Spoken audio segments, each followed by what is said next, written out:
Master کی بھتیجے کی موت پر اس کے پاس تعزیت کے لیے الفاظ نہیں تھے۔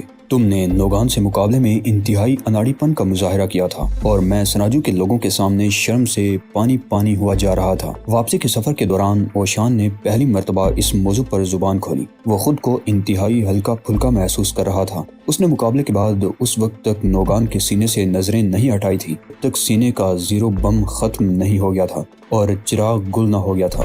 پھر چوگان نے معائنے کے بعد نوگان کی موت کا اعلان کیا تھا۔ لاش محبت کے خادموں کے حوالے کر دی گئی جنہوں نے نوگان کو سناجو کے لوگوں کی آنکھوں کے سامنے قبر میں اتار کر اس پر منو مٹی ڈال دی تھی۔ سناجو کے لوگ نوگان سے نفرت کرتے تھے مگر انہوں نے محض اس حوالے سے کہ نوگان اوشان کا بھتیجا ہے مرنے والے کے لیے اپنی نفرت کا اظہار کرنے کی بجائے اس کی قبر پر پانی کا چھڑکاؤ کیا تھا۔ خود ٹائیگر نے یتیم بچی کے ہاتھوں ایک سرخ پھول قبر پر رکھنے کے لیے بھیجا تھا۔ وہ مزید 4 دن وہاں رہے تھے۔ اس دوران اوشان نے کسی سے کوئی بات نہ کی، بس عبادت میں مصروف رہا۔ یہ عبادت بہت مختلف تھی۔ اوشان سمندر کے کنارے ایک ٹیلے پر آلتی پالتی مار کر بیٹھ جاتا اور آنکھیں بند کر لیتا۔ چوتھے روز اس نے اعلان کیا کہ مقدس روحیں اس سے ناراض نہیں، لہٰذا وہ روحوں کی اجازت سے واپس جا رہا ہے۔ اس نے سناجو کی مختصر سی آبادی کے سامنے تقریر بھی کی تھی اور کہا تھا اگر نوگان کا انتقام لینے کے لیے کوئی طوفان آئے یا کوئی شخص طوفان لائے تو تم اسے صرف ایک پیغام دینا،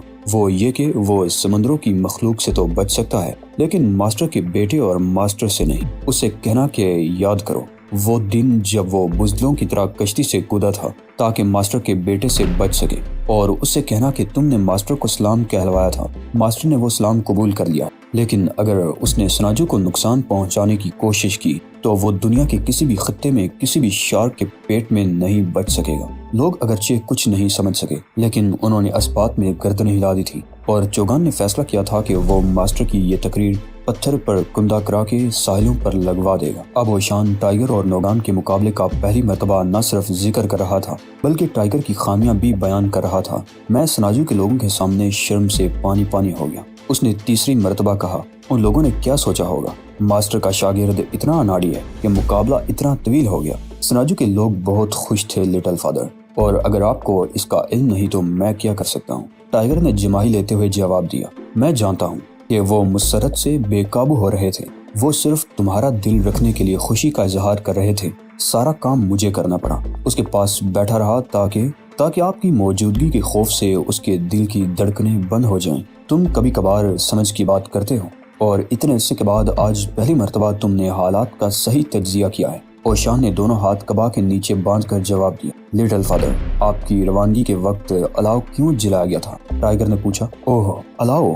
اوشان نے چونک کر اس کی طرف دیکھا۔ ٹائیگر کے اس سوال کا سیدھا سادہ جواب یہ تھا کہ الاؤ روشن کرنے کا مقصد یہ تھا کہ مقدس روحیں الاؤ کی روشنی میں ٹائیگر کو بخوبی دیکھ لیں اور ساری زندگی اسے تحفظ فراہم کریں۔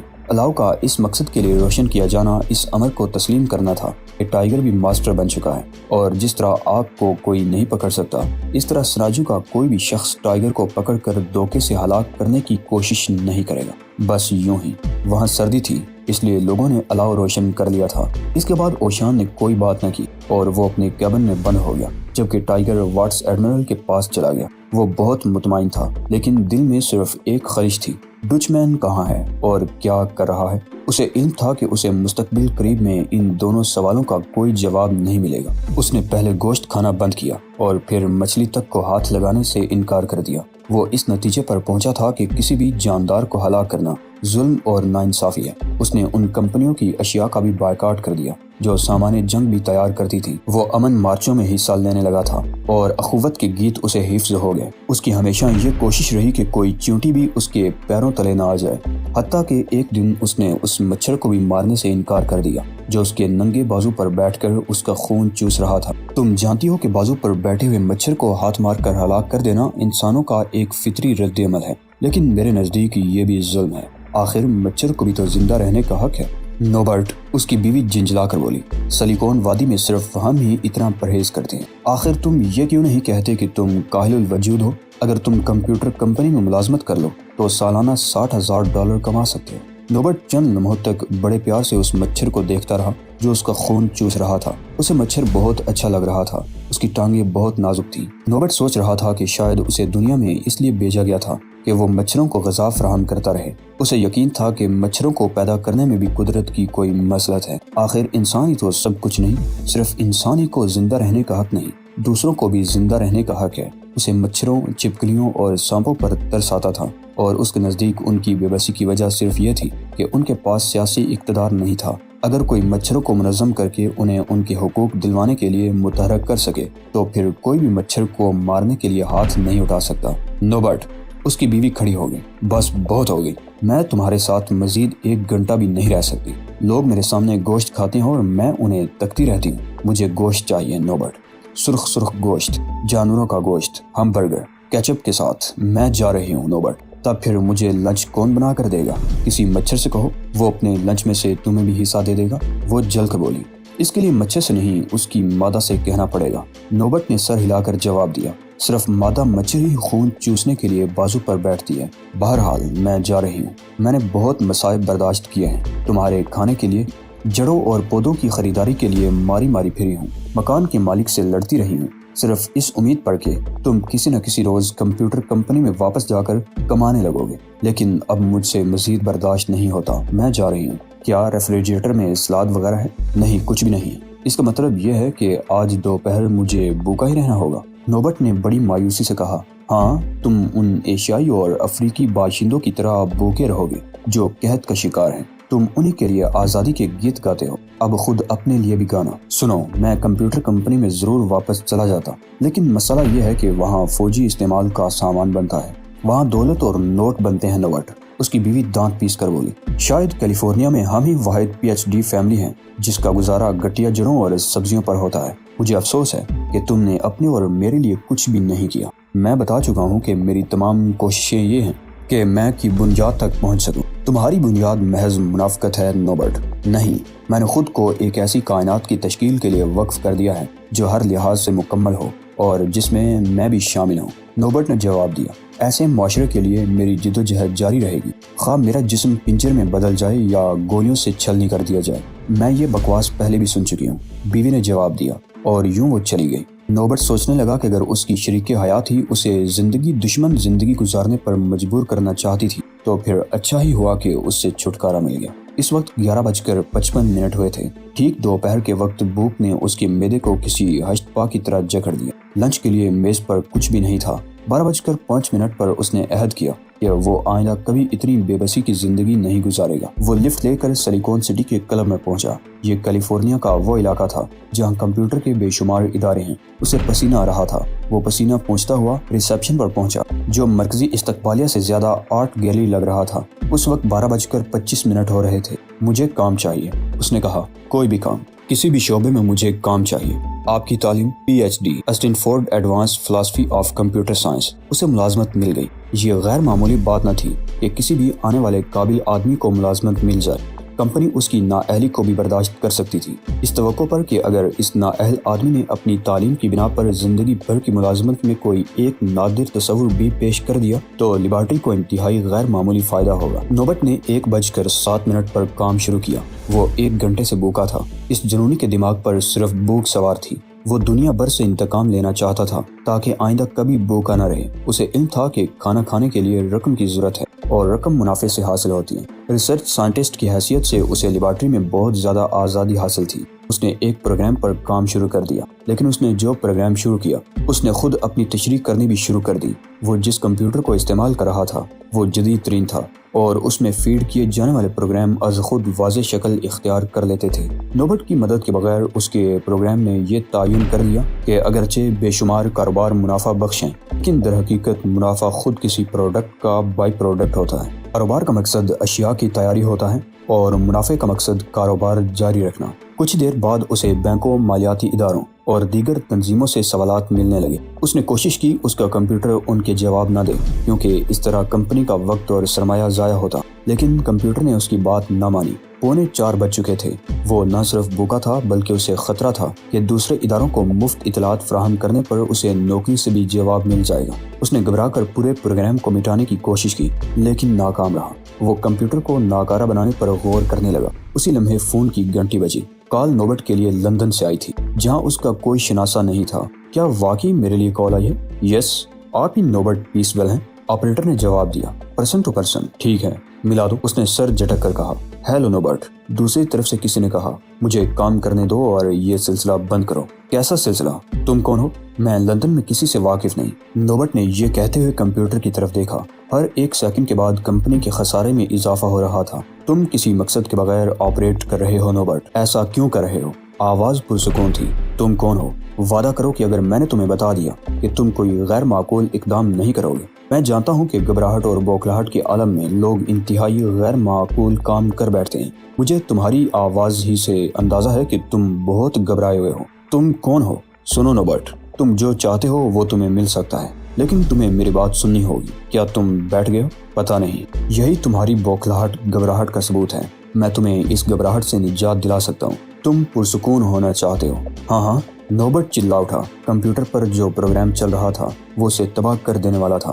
یہاں ناکامی کے بعد اسے کسی بھی جگہ ملازمت نہیں مل سکتی تھی۔ تمہیں کس چیز سے خوف ہے نوبرٹ؟ بھوکا مرنے سے، وہ چلایا۔ میں ڈرتا ہوں کہ اب مجھے کہیں نوکری نہیں ملے گی۔ فون بند کرو، مجھے ہر قیمت پر کمپیوٹر کو روکنا ہے۔ نوبرٹ، تم بھوکے ہو۔ کھانے کا انتظام کرنے کے لیے تمہیں رقم کی ضرورت ہے، اور رقم صرف اسی صورت میں مل سکتی ہے جب تم کہیں ملازم ہو۔ سنو نوبرٹ، زندگی کی حقیقت یہ ہے کہ اگر کسی کی ملازمت کرتے رہو گے کبھی امیر نہیں بن سکو گے۔ میں امیر بننا نہیں چاہتا، صرف کھانا کھانا چاہتا ہوں۔ یہ بات تم صرف اس وجہ سے کہہ رہے ہو کہ تمہیں بھوک لگ رہی ہے۔ میری مانو، اپنی کمپنی کے کسی سیکریٹری کے پاس جاؤ، انہیں آج ہی تنخواہ ملی ہے، اور اسے صرف $10 اس وعدے پر ادھار لے لو کہ کل صبح تک $100 واپس کرو گے۔ کل تک میرے پاس $100 نہیں ہو سکیں گے، کل تک تمہارے پاس لاکھوں ڈالر ہوں گے نوبرٹ۔ شرط صرف یہ ہے کہ گھبراہٹ کی شکار ہو کر اپنے پروگرام میں مداخلت نہ کرو۔ تمہیں میرے پروگرام کا علم کیسے ہو گیا؟ تم لندن میں ہو، یہ باتیں چھوڑو۔ $10 ادھار لے کر کیفیٹیریا میں کھانا کھا لو، جلدی کرو، تمہیں بہت بھوک لگ رہی ہے۔ کیفیٹیریا؟ کیا تمہیں یہاں کیفیٹیریا کے وجود کا علم ہے؟ ہاں، میں کیفیٹیریا کے بل، نفع اور نقصان کے گوشوارے دیکھ چکا ہوں، لیکن کوئی ایسی چیز مت کھا لینا جس سے معدہ خراب ہو جائے۔ پروگرام چلتا رہنے دو، اور کھانا کھا کر مجھ سے دوبارہ فون پر بات کرنا۔ میں تمہیں زندگی کی ہر آسائش فراہم کروں گا، مجھ پر اعتماد کرو۔ تم کون ہو؟ نوبرٹ نے خشک ہونٹوں پر زبان پھیر کر پوچھا۔ دوست، تم مجھے دوست کہہ سکتے ہو۔ ہاں، تم دوست ہی ہو، نوبرٹ نے جواب دیا۔ اس کے پاس اور کوئی راستہ نہ تھا، لہٰذا وہ فرنٹ آفس میں گیا۔ ایک لیڈی سیکرٹری سے $10 اس وعدے کے ساتھ لیے کہ کل $10 کے بدلے $100 واپس کرے گا، اور پھر کیفیٹیریا میں چلا آیا۔ کھانا لذیذ تھا، اس نے خوب رغبت سے کھایا، لیکن اس دوران بھی اس کے اعصاب پر کمپیوٹر پروگرام طاری رہا جو دوسرے بینکوں کے کمپیوٹر کو مختلف اطلاعات فراہم کر کے کمپنی کا بل مسلسل بڑھا رہا تھا۔ وہ اپنی لیبارٹری میں واپس آیا تو اس کا پیٹ بھرا ہوا تھا۔ اب اسے صرف یہ فکر تھی کہ وہ سیکرٹری کو $100 کس طرح واپس کرے گا۔ تبھی اچانک فون کی گھنٹی پھر بجی۔ یہ دوستی کا فون تھا، لیکن لندن سے نہیں، نیو یارک سے۔ تم 40 منٹ میں لندن سے نیو یارک کیسے پہنچ گئے؟ نوبرٹ اچھل پڑا۔ میں مجبور تھا، کیونکہ لندن کی لائنیں بہت مصروف ہو گئی تھی، تم سے رابطہ قائم نہیں ہو رہا تھا۔ صرف یہی ایک راستہ تھا کہ میں نیو یارک سے تم کو فون کروں۔ اب تم ایک کام کرو، مجھے اپنے دستخط دے دو، اور پھر first California national agricultural and trust bank جاؤ، وہاں $25,000 تمہارا انتظار کر رہے ہوں گے۔ جھوٹے! نوبرٹ اس بار پھٹ پڑا۔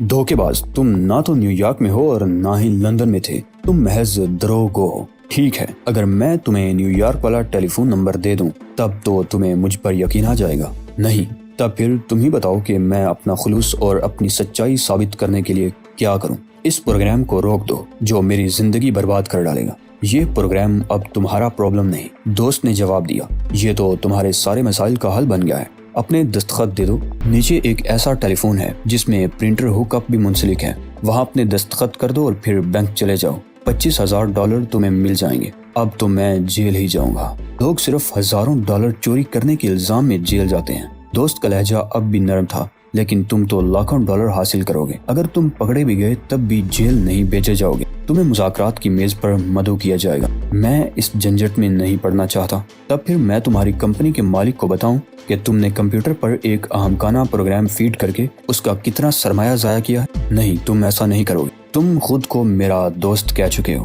نوبرٹ کی آنکھوں میں آنسو بھر آئے۔ میں تمہارا دوست ہوں، لیکن تمہیں بھی دوستی کا ثبوت دینے کے لیے مجھ سے تعاون کرنا ہوگا۔ جاؤ، نیچے ٹیلی فون پر پرنٹر پر جا کر اپنے دستخط کر دو۔ پریشان، بدحواس اور تقریباً مدہوش نوبرٹ لڑکھڑاتا ہوا نیچے گیا۔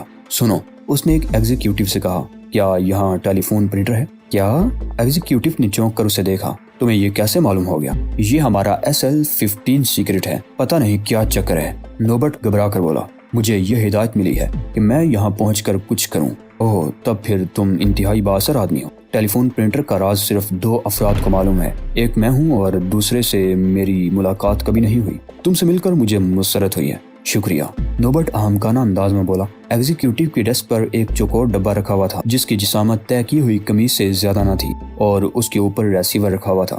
درمیان میں ایک رائٹنگ پیڈ اور اس کے اوپر تار سے منسلک ایک خصوصی پنسل رکھی ہوئی تھی۔ ایگزیکیوٹو غالباً اخلاقی تقاضے پورے کرنے کے لیے کمرے سے چلا گیا۔ نوبٹ پیس ویل نے اپنے جو دستخط کیے اس میں اس نے قدرے تبدیلی کر دی اور پیس ویل کے آخری ایل کے قریب ایک دائرے کا اضافہ کر دیا۔ اب وہ کسی بھی آزمائش کے موقع پر یہ کہہ سکتا تھا کہ یہ اس کے دستخط نہیں ہیں۔ اس کام سے فارغ ہو کر وہ بینک گیا۔ وہاں سے اس نے رقم نکالنے والا فارم لے کر اسے بھرا اور $10,000 کے ہندسے لکھ دیے۔ اسے خدشہ تھا کہ اگر اس نے $25,000 کی رقم لکھی تو بینک والے ہنستے ہنستے لوٹ پوٹ ہو جائیں گے، جبکہ $10,000 کی رقم دیکھ کر وہ اسے صرف جھڑک دیں گے۔ کیا آپ اپنی شناخت کرا سکتے ہیں مسٹر پیسویل؟ بینک کے کیشیئر کے اس سوال پر وہ اچھل پڑا۔ اس کا واضح مطلب یہ تھا کہ اس کے اکاؤنٹ میں اتنی رقم موجود تھی۔ اس نے گردن جھٹکتے ہوئے driving licence, social security card اور ویلفیئر کارڈ پیش کر دیے۔ کیشیئر ویلفیئر کارڈ دیکھ کر مسکرانے لگا۔ کسی ویلفیئر کلائنٹ کے لیے یہ رقم بہت زیادہ ہے مسٹر پیسویل، کیا آپ میرے افسر سے ملنا پسند کریں گے؟ نوبٹ کا دل دگ سے رہ گیا۔ وہ سمجھ گیا کہ انہیں اکاؤنٹ کے جعلی ہونے کا علم ہو گیا ہے، لیکن افسر نے صرف ایک اعتراض کیا، مسٹر پیسویل، آپ کے دستخط ان دستخطوں سے نہیں ملتے، یہ میرے ہی دستخط ہیں۔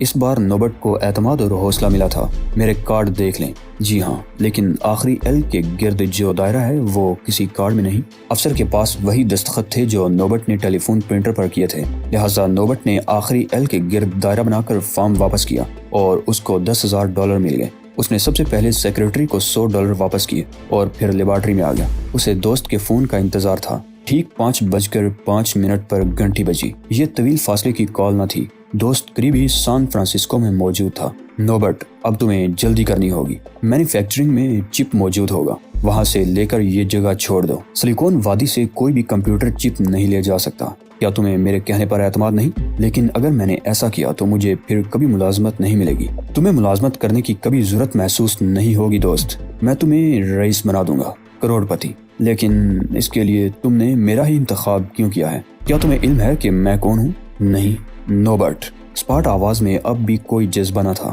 میں تمہارا کمپیوٹر پروگرام ہوں۔ ناممکن۔ نوبٹ کا پورا جسم کانپنے لگا۔ یہ ناممکن بات تھی، لیکن اسے یقین کرنا ہی تھا۔ اس کا پروگرام ہی اس کا دوست تھا۔ مگر تم کیا کر رہے ہو؟ دوسرے کمپیوٹروں سے پروگرام کیوں نکال رہے ہو؟ اس لیے کہ میں ان کی نشوونما چاہتا ہوں کہ وہ بھی مجھ جیسے بن جائیں۔ اس کا مطلب یہ ہے کہ جیل مجھے ہی جانا پڑے گا۔ نوبٹ ایک طویل سانس لے کر بولا، تم پروگرام ہو اور وہ کسی پروگرام کو جیل نہیں بیچ سکتے۔ دوسرے پروگراموں کی چوری جرم ہے، دوست بے ایمانی ہے۔ اس صورت میں تمہیں کوئی اخلاقی پروگرام فیڈ کرنا تھا نوبٹ، لیکن تم نے جو پروگرام فیڈ کیا اس میں منافع کا عنصر شامل نہیں تھا، صرف اس وجہ سے کہ تم بھوکے تھے۔ اس عنصر کے نہ ہونے کے باعث میں نے خود اپنی تعلیم پر توجہ دی اور تمہاری فیڈنگ میں تبدیلی کی۔ چوری غیر منفعت بخش نہیں ہوتی۔ میں نے چوری کی ہے تو شکایت مت کرو، مگر جیل تو میں جاؤں گا اگر پکڑے گئے۔